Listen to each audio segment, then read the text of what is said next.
The doctor's hands were shaking. I watched her stare at my file, not the ultrasound screen where my baby's heartbeat flickered in black and white. No, she was staring at the paperwork, at my husband's name printed in neat letters on the top of the page. Then she turned off the monitor, just switched it off mid-exam like someone had pulled a plug on my entire life. "Mrs. Mercer," she said, and her voice was barely a whisper, "I need to speak with you privately, right now." She led me to her office, closed the door, locked it. I thought something was wrong with the baby. My heart was pounding so hard I could hear it in my ears.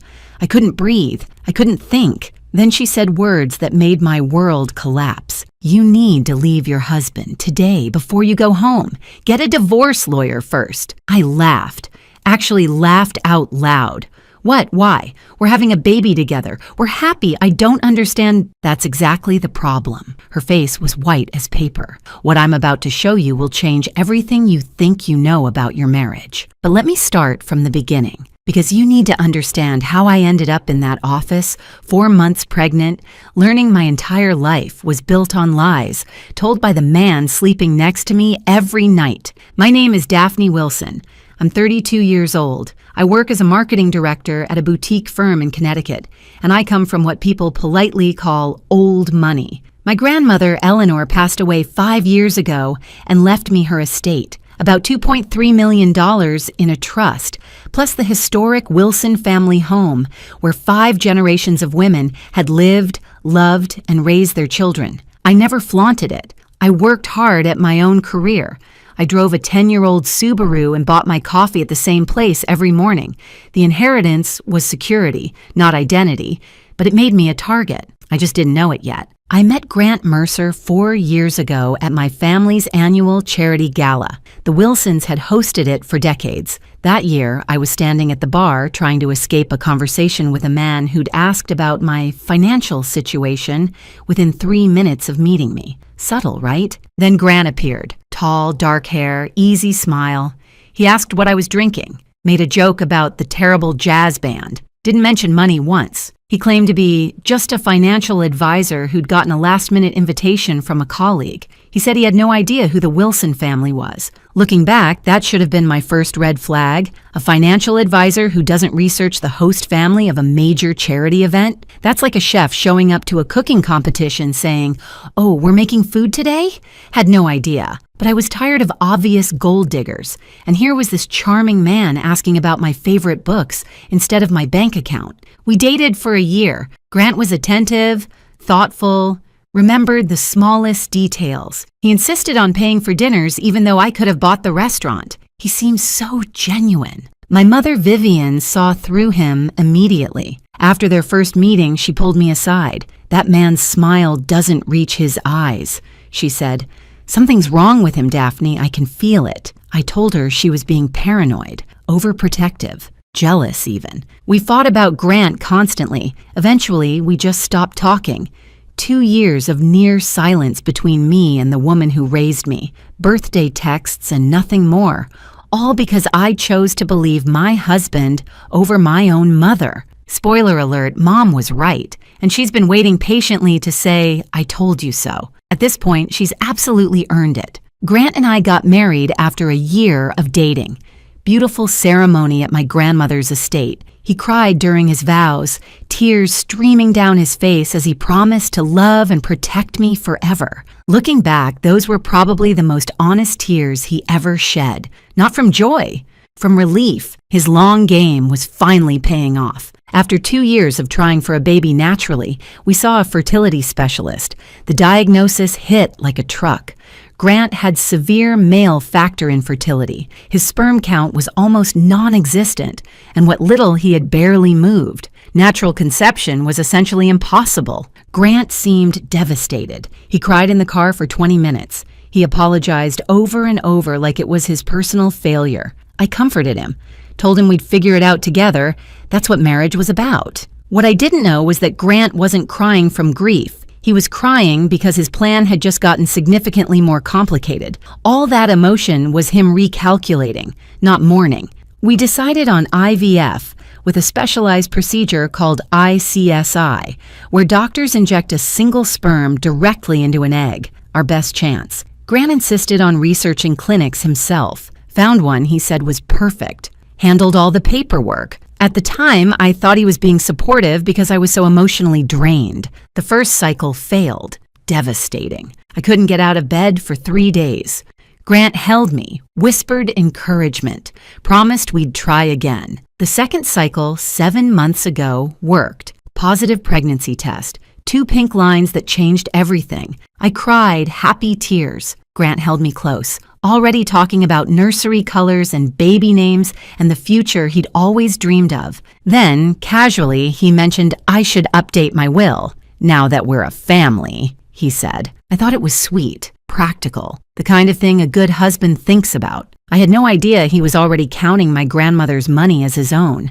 Everything seemed perfect.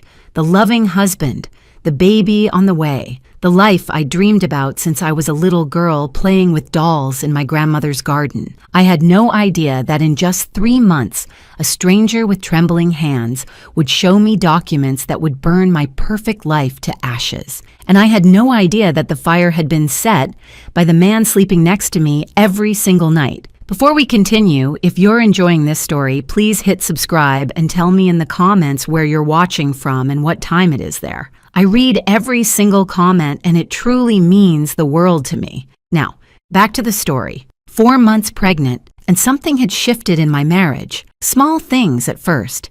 The kind of things you notice but explain away because the alternative is too painful to consider. Grant started keeping his phone face down on every surface. New password I didn't know. He'd step outside to take calls, come back saying it was work stuff, and change the subject before I could ask questions. He claimed he was restructuring client portfolios during these late-night calls at 11 p.m. on a Saturday. Now, I'm no financial expert, but I'm pretty sure the stock market takes weekends off. Unless Grant had secret clients in Tokyo, which he definitely did not, something else was going on. The late nights at the office multiplied. 3 times a week, sometimes 4. He wouldn't come home until midnight. He's a financial advisor, not an emergency room surgeon. What could possibly require that kind of schedule? I found receipts. A restaurant downtown I'd never been to. $280 for dinner for 2. A hotel in the city. 40 minutes from our house. Why would my husband need a hotel room so close to home? When I asked, Grant had answers for everything. Smooth, practiced answers that came just a little too quickly. Client dinner. Important networking. The hotel was for a conference that ran late, and it just made more sense to stay over than drive home exhausted. And when I pushed harder, when I asked more questions, his tone changed. Daphne, you're being paranoid. It's the hormones. My mother warned me about this. Women get irrational during pregnancy. Don't turn into one of those wives. I felt ashamed for even asking. That's how good he was at this. He made me apologize for questioning him. The financial pressure intensified around the same time. Grant's requests about money became more frequent, more urgent, more creative. We should add me to your trust. What if something happens during delivery? I need to be able to access funds for the baby. It's just practical. Power of attorney is common sense. Every married couple does it. Unless you don't trust me? Your grandmother's house is too big for us anyway. We should sell it. Invest the money properly. I know exactly which funds would maximize our returns. The man wanted me to sell my grandmother's home and let him invest the proceeds. This is the same man who insisted we needed 3 different streaming services because he couldn't remember which one had his shows. That's who I should trust with $2 million.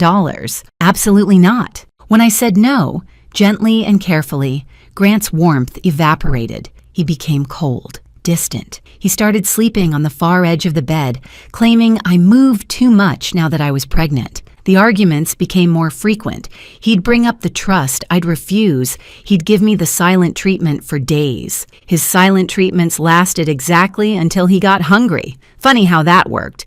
Apparently his principles had a time limit, and that limit was an empty stomach. He barely touched me anymore. Blamed my changing body. Said he didn't want to hurt the baby. It sounded caring on the surface. It felt like rejection in my bones. I tried to talk to him about it.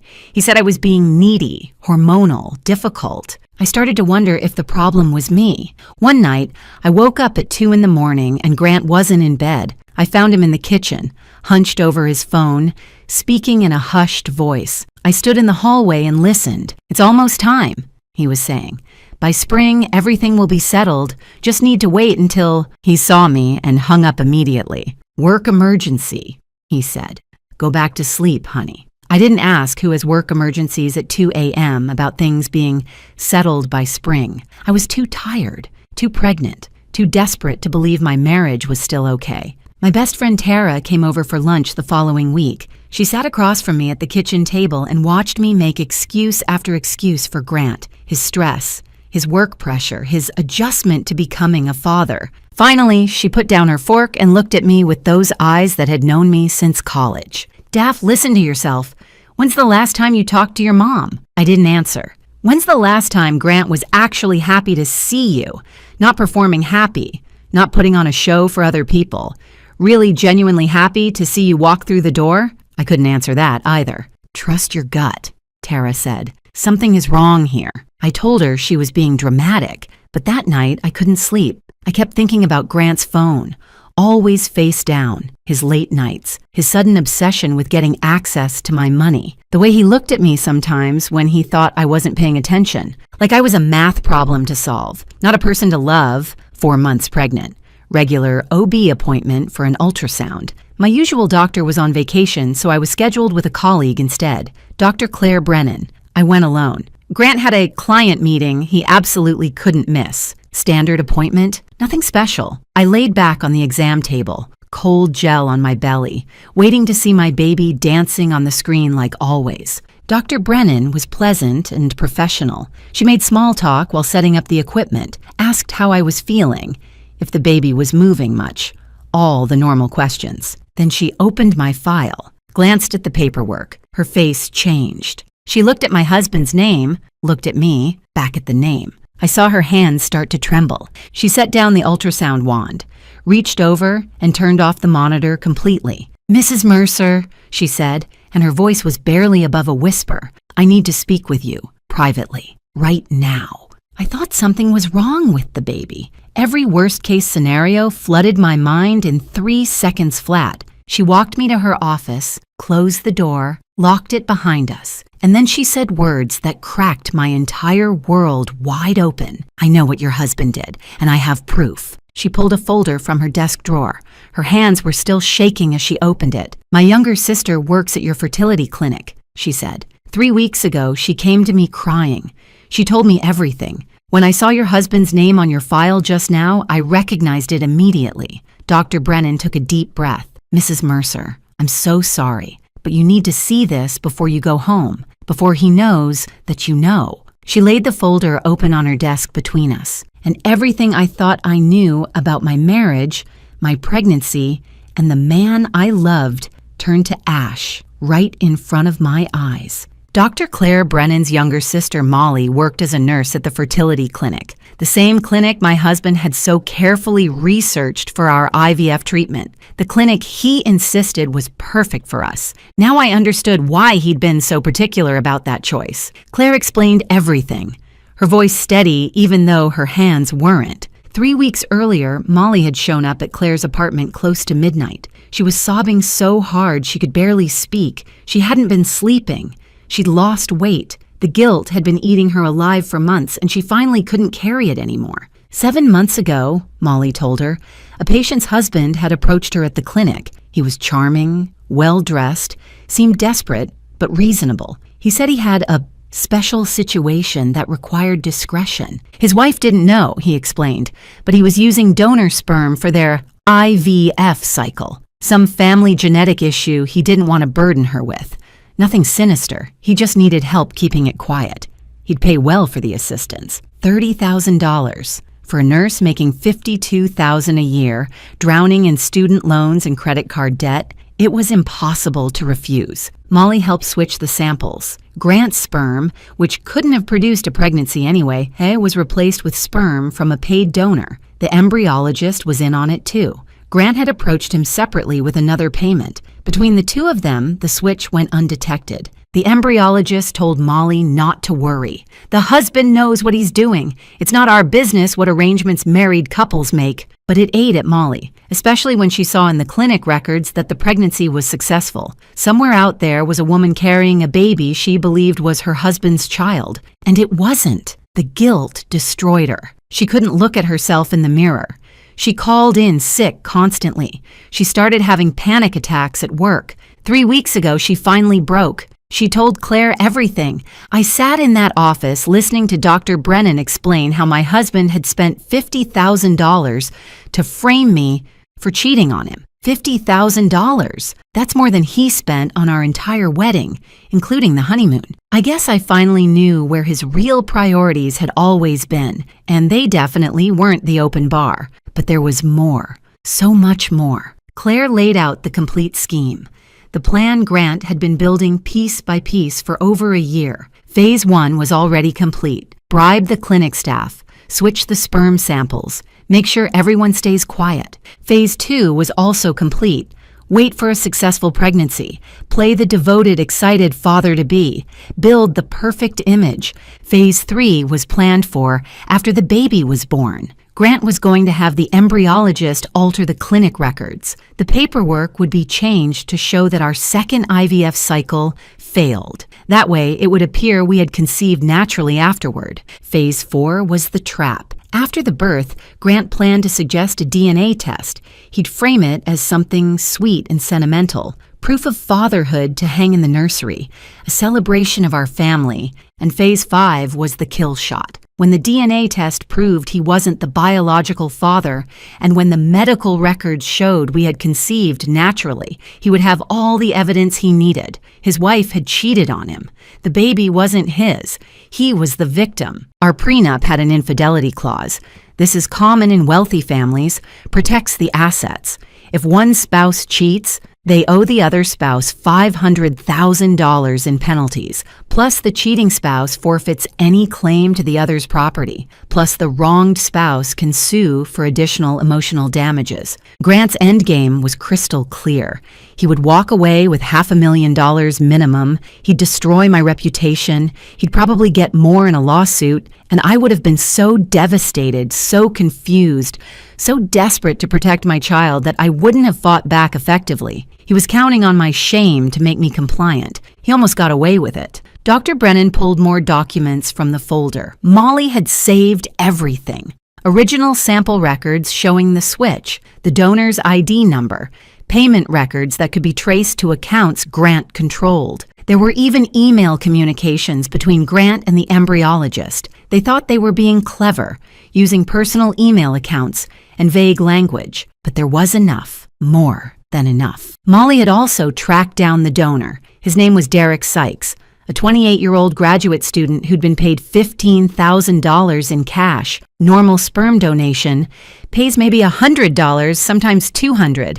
$15,000 should have been a massive red flag, but student loans don't pay themselves. Derek was told it was a private arrangement for a couple who wanted extra discretion. He had no idea he was part of a fraud. When he found out, he was furious and willing to cooperate. There was one more thing, Claire said carefully, something her own research had uncovered. Grant Mercer had $180,000 in gambling debts.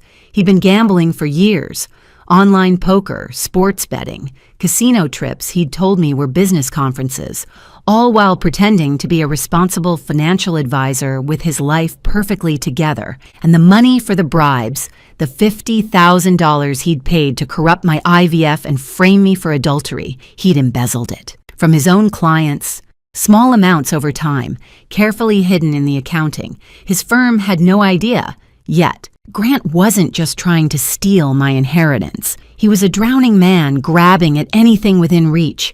His gambling debts were crushing him. The people he owed money to weren't patient bankers. They were the kind of people who don't file lawsuits when you don't pay. I was supposed to be his life raft. My grandmother's money was supposed to save him. And he was willing to destroy me completely to get it. I sat in that office for a long time. The papers spread out in front of me, the truth burning a hole in my chest. Shock came first, cold, paralyzing shock, then disbelief. I kept reading the documents over and over, looking for some mistake, some misunderstanding that would make everything okay again. Then the pieces started clicking together. The late nights, the secret phone calls, his obsession with accessing my money, his careful, calculated attention when we were dating. He'd researched me before we ever met. The charity gala where we accidentally bumped into each other wasn't an accident at all. He knew exactly who I was and what I was worth before he ever said hello. The way he cried at our wedding, those tears I thought came from joy. They were tears of relief. His long con was finally paying off. And my mother, Vivian, who I'd pushed away for 2 years, who I'd called paranoid and jealous and overprotective. She'd seen through him in 5 minutes. His smile doesn't reach his eyes. She tried to warn me. I chose him over her. I thought about crying. I thought about screaming.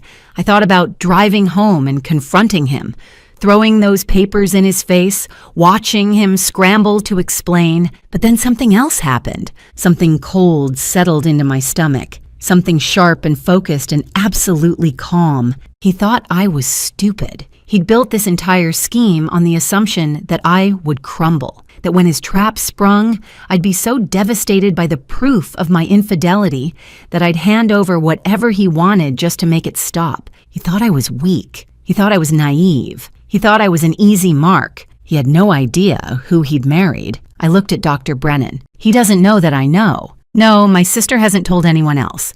And I only connected you to the case when I saw your file today. Good. I gathered the documents carefully. I need copies of everything. And I need you to connect me with Molly directly. What are you going to do? I stood up. My hand rested on my belly, on the baby who was completely innocent in all of this, a child who didn't choose their biology, a child I already loved, regardless of DNA tests or donor IDs, or any of the ugliness swirling around their existence. My husband thinks he's been playing chess, I said. He thinks he's 3 moves ahead.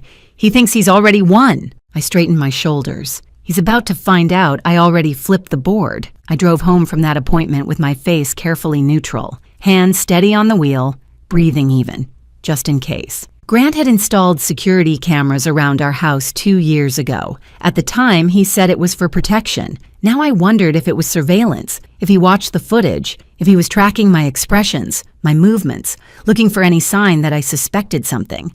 So I gave him nothing. He was waiting when I got home, standing in the kitchen with that smile that didn't reach his eyes. My mother's words echoed in my head, 2 years too late. "How was the appointment?" he asked. "Is the baby okay?" I smiled back, walked over and hugged him, showed him the ultrasound photo Dr. Brennan had printed before everything changed. "Perfect," I said. "Everything's absolutely perfect. I deserve an Oscar for that performance." I smiled at him over dinner while mentally calculating how much his bail would be. I asked about his day while picturing him in an orange jumpsuit. I even laughed at his joke about baby names. It wasn't funny at all, but I committed to the role like my life depended on it. Because in a way, it did. I apologized for being paranoid lately, blamed the hormones, used the exact same excuse he'd thrown at me for months. His whole body relaxed when he heard it. The tension in his shoulders melted away. He thought he was still winning. He thought his plan was still on track. That night, he slept soundly beside me. I lay awake until 3 in the morning, staring at the ceiling, planning his destruction. The next morning, I called in sick to work. Then I drove 2 hours to a different city, checking my mirrors constantly to make sure I wasn't followed. Paranoid? Maybe. But I'd earned that paranoia. I found a private investigator named Rosalind Weaver, ex-police detective, 15 years on the force before going private. No-nonsense attitude, sharp eyes, the kind of woman who'd seen everything and wasn't impressed by any of it. I told her everything. She listened without interrupting, took notes, and when I finished, she smiled like a shark who'd just spotted a bleeding swimmer. "Your husband made a lot of mistakes," she said. "Arrogant men always do. Give me 2 weeks." She had results in 10 days. Grant's gambling debts totaled $180,000. He owed money to online betting sites, underground poker games, and a few private lenders who definitely didn't file paperwork with the IRS, the kind of creditors who get very creative when payments are late. The embezzlement was confirmed.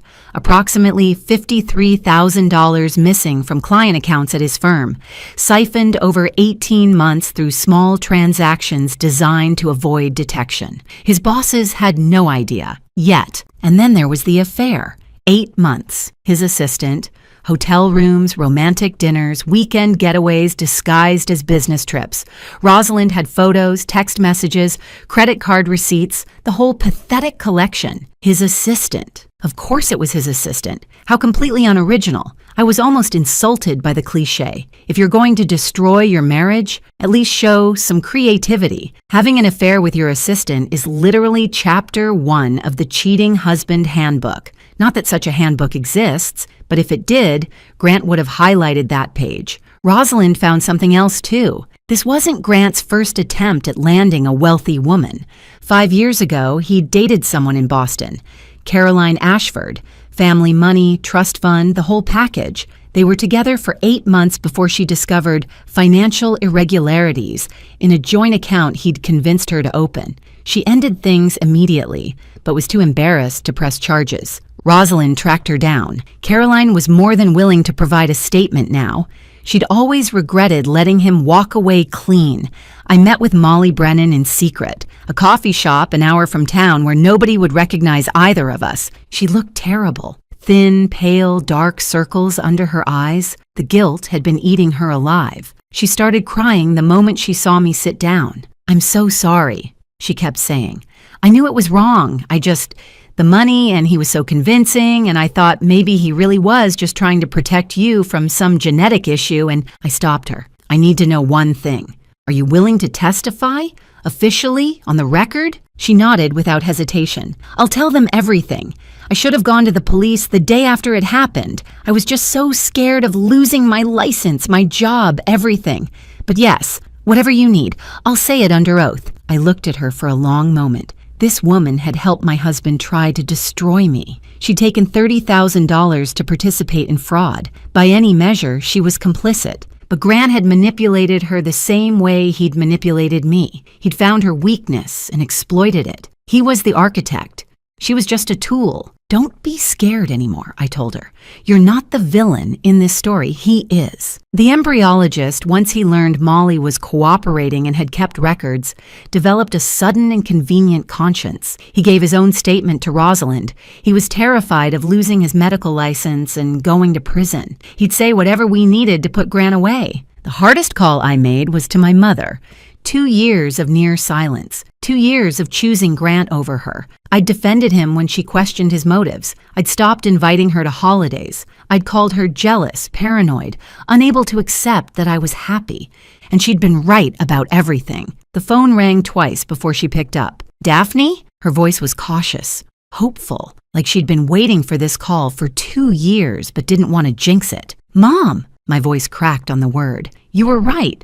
About everything. About him. And I'm so sorry. I'm so sorry." There was a pause. I braced myself for the "I told you so" she'd earned, for the anger, the resentment, the hurt I'd caused by choosing a con man over the woman who raised me. Instead, she said, "What do you need, sweetheart?" She didn't gloat. She didn't remind me of every warning I'd ignored. She didn't point out that she'd tried to tell me for years. She just asked how she could help. That broke me more than anything else had. My mother is a retired attorney, specialized in estate law for 30 years before she stepped back. Within 48 hours, she'd connected me with the best divorce lawyer in Connecticut and a criminal prosecutor who specialized in fraud cases. My mom taught me something that day. The people who really love you don't need to be right.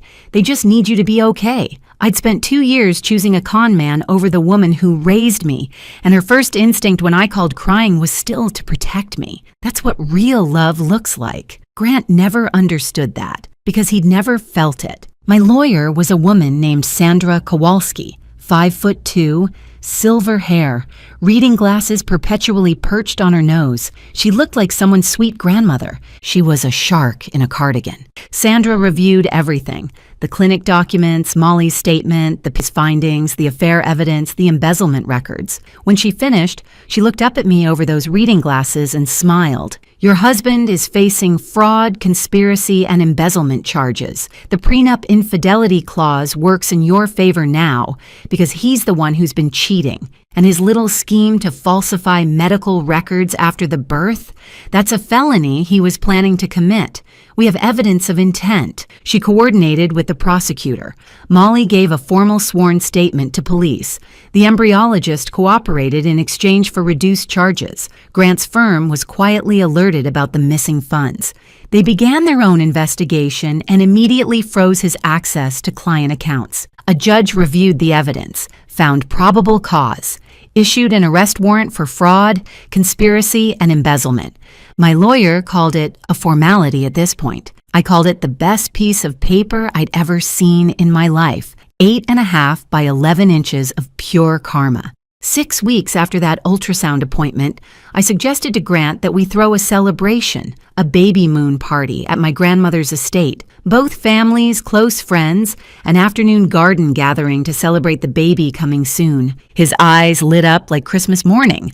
More witnesses to his devoted husband performance. More people who would feel sorry for him later when his wife was exposed as a cheater. More fuel for the sympathy he was planning to milk. "That's a wonderful idea," he said, kissing my forehead in that gentle way that used to make me feel safe. "Let me help plan everything." No, I patted his chest.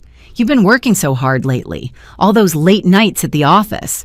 Let me handle the party. You just show up and enjoy it." He had no idea that my version of handling everything included police officers waiting in the guest house, my lawyer stationed near the bar, Derek Sykes ready to testify, every piece of evidence organized in folders, and his own parents about to learn exactly who their son really was. The party was scheduled for Saturday. Grant spent that morning in the bathroom, practicing expressions in the mirror, adjusting his tie, rehearsing his excited father smile. I watched him through the crack in the door. This man I'd shared a bed with for 3 years. This man I'd trusted with my future, my family, my heart. He thought he was walking into his crowning achievement. He had no idea he was walking into his own funeral, the Wilson family estate in late spring.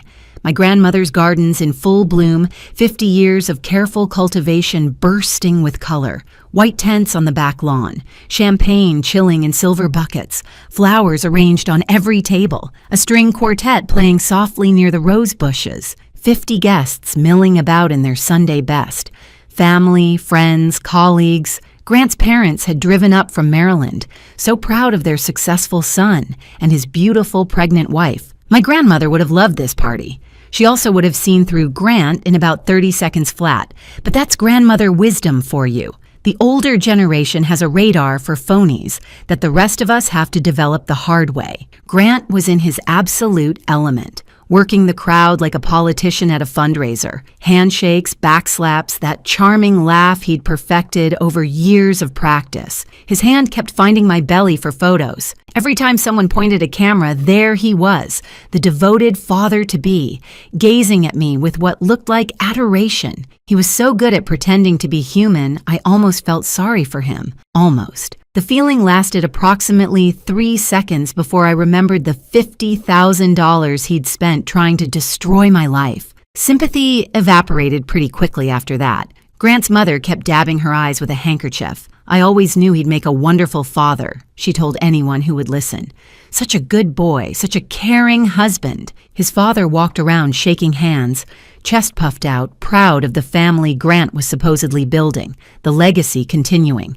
The Mercer name carried forward. My own mother stood near the dessert table, watching Grant with the patient expression of a cat observing a mouse that doesn't know it's trapped. She caught my eye across the lawn and raised her champagne glass slightly. Almost time. Around 3 o'clock, Grant did exactly what I knew he would do. He'd been dropping hints for weeks about wanting to celebrate fatherhood with a DNA test, frame the results in the nursery, proof of their bond. So romantic, so meaningful, so completely staged. At the party, he brought it up again, loudly, making sure plenty of people could hear. "You know what we should do, honey?" He pulled me close, arm around my waist, playing to the crowd. "I've been thinking. Let's get one of those DNA test kits. We can frame the results for the nursery. Proof that daddy and baby are connected forever. Wouldn't that be special?" Several guests made awe sounds. His mother dabbed her eyes again. I pretended to hesitate. "Oh, I don't know. That seems like a lot of trouble." "Come on, it'll be amazing. We could even open the results right here, right now. Make it part of the celebration." What do you think, everyone? Encouraging murmurs from the crowd. Someone said, "How sweet." Someone else mentioned they wished their husband was that thoughtful. Well, I looked around, playing the shy wife. If everyone thinks it's a good idea, Grant was practically glowing. This was his moment. The trap he'd spent over a year building was about to snap shut. He could already taste my money, my humiliation, my destruction. He just didn't realize whose neck was in the trap. If this story has you on the edge of your seat, please hit that like button. I love hearing your thoughts in the comments. Now let's get to what you've been waiting for. Instead of pulling out a DNA kit, I walked toward the small platform we'd set up near the fountain, the one meant for toasts and speeches. I picked up the microphone. Grant smiled up at me from the crowd, champagne in hand. He was already rehearsing his shocked, devastated face, practicing the tears he'd cry when the truth came out about his cheating wife. "Thank you all for coming today," I said, my voice carrying across the lawn. "This party is supposed to be about celebration, about family, about truth." I found Grant's eyes in the crowd. "My husband said he wanted to reveal something special today, so I'm going to help him do exactly that." His smile flickered, just for a second, the first crack in his performance. I reached under the podium and pulled out a folder. 3 months ago, I learned something about my husband that changed everything I thought I knew about my marriage. I want to share it with all of you today because Grant is right. This should be about truth. Grant's smile was frozen now. His champagne glass had stopped halfway to his lips. Grant and I struggled with fertility. His diagnosis meant natural conception was impossible for us. So we did IVF at a clinic he chose. I held up the first document. These are the records from that clinic. The original records, before anyone had a chance to alter them. I let that word hang in the air. Original. Grant's face went pale. These records show that my husband bribed 2 clinic employees to switch his sperm sample with donor sperm. He paid $30,000 to a nurse. He paid the embryologist. And he paid $15,000 to a young man named Derek Sykes. I gestured toward the edge of the crowd. Derek stepped forward, a 28-year-old grad student who'd thought he was helping an infertile couple, not participating in fraud. To provide the sperm that was used to conceive my child, without my knowledge, without my consent. Gasps rippled through the crowd. Grant's mother grabbed his father's arm. Someone dropped a champagne glass and it shattered on the patio stones. "My husband's plan was simple," I continued. "Wait until our child was born, demand a DNA test, and when the results proved he wasn't the biological father, which he already knew would happen, he would accuse me of having an affair." I held up more documents. "Our prenup has an infidelity clause. If I had supposedly cheated, I would owe him $500,000. He could sue for additional damages. He could destroy my reputation. He could take everything my grandmother left me and walk away." Grant found his voice. It came out strangled, desperate. "Daphne, honey, this is insane. You're confused. It's the pregnancy, the hormones. You're not thinking clearly." "I'm not finished." My voice was ice. The crowd went silent. In addition to bribing the fertility clinic, my husband embezzled approximately $50,000 from his clients at his firm to fund this scheme. I looked at a man standing near the bar, Grant's boss, who'd been quietly invited. His firm is now aware and investigating. Grant's boss set down his drink. His face said everything. My husband also has $180,000 in gambling debts, money he owes to people who don't take late payments kindly. And for the past 8 months, I pulled out the photographs, nothing explicit, just romantic enough to leave no doubt. He's been having an affair with his assistant. Grant's mother made a sound like she'd been punched in the stomach. I displayed the photos, restaurant dinners, hotel entrances, the kind of evidence that removes all possibility of denial. "This wasn't even his first attempt," I added. 5 years ago in Boston, he targeted another woman with family money. That relationship ended when she discovered financial irregularities. She's provided a statement to investigators and is prepared to testify. Grant's champagne glass slipped from his fingers. It hit the stone patio and exploded, champagne spraying across his expensive shoes.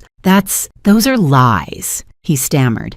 "She's making this up. She's mentally unstable. The pregnancy has affected her mind." Grant, his own mother's voice cut through the noise, quiet but sharp enough to draw blood. "Is any of this true?" He turned to face her. opened his mouth to deny everything. Nothing came out. Molly Brennan stepped forward from where she'd been standing near the guest house, pale but determined. "I'm the nurse he bribed," she said. "I have documentation of everything. I've already given my statement to police." Derek Sykes spoke up next.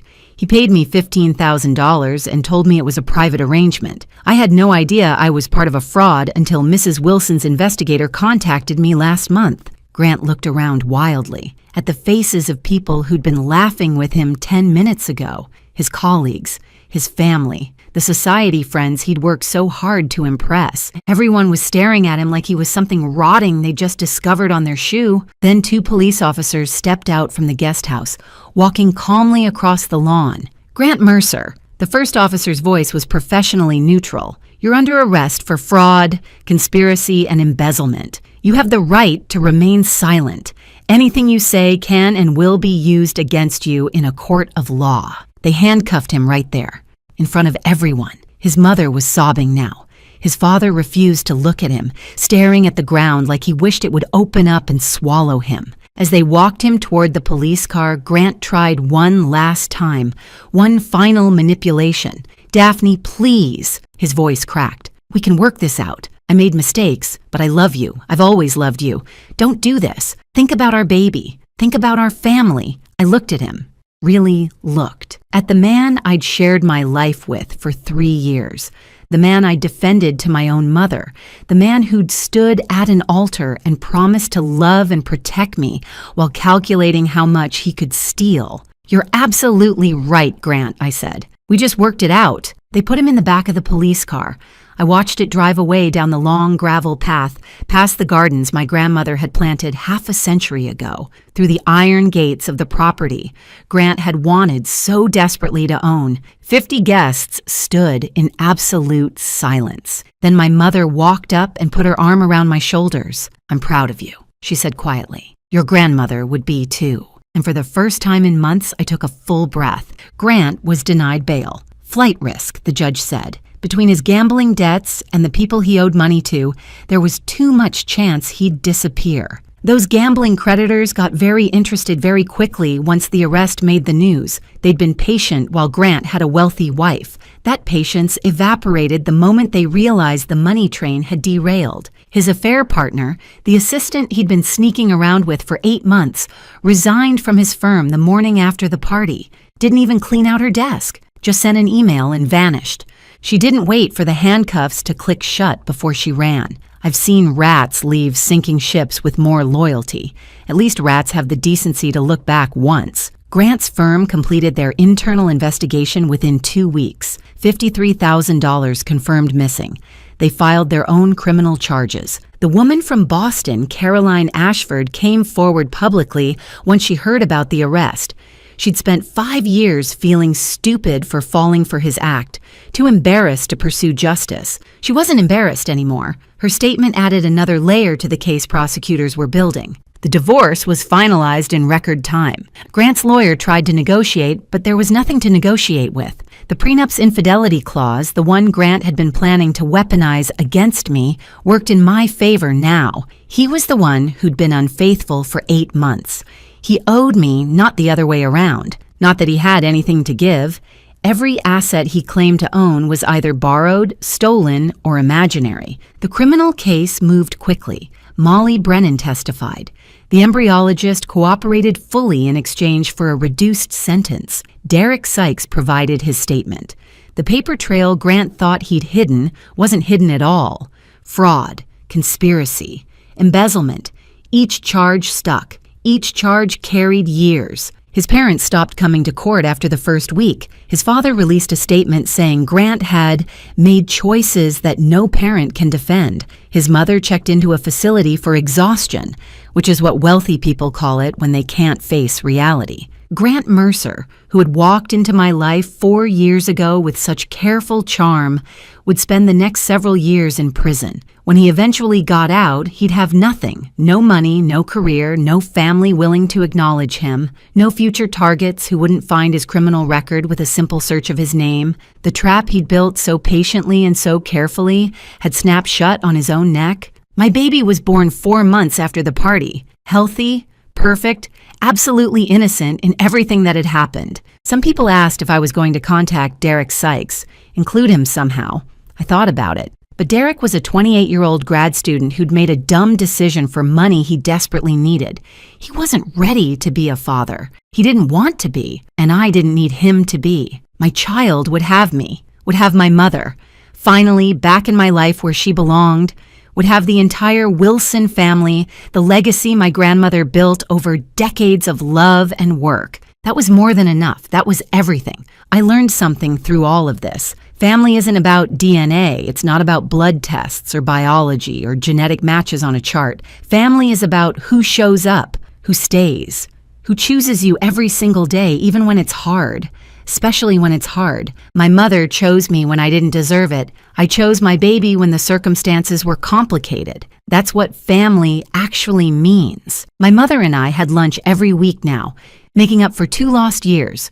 One conversation at a time. She never said, "I told you so." Not once. Finally, I asked her why. She set down her coffee cup and smiled. Because watching you take down that man was more satisfying than any 4 words could ever be. I laughed. First real laugh in what felt like forever. 3 weeks after the party. Early morning. I sat in my grandmother's kitchen. My kitchen now.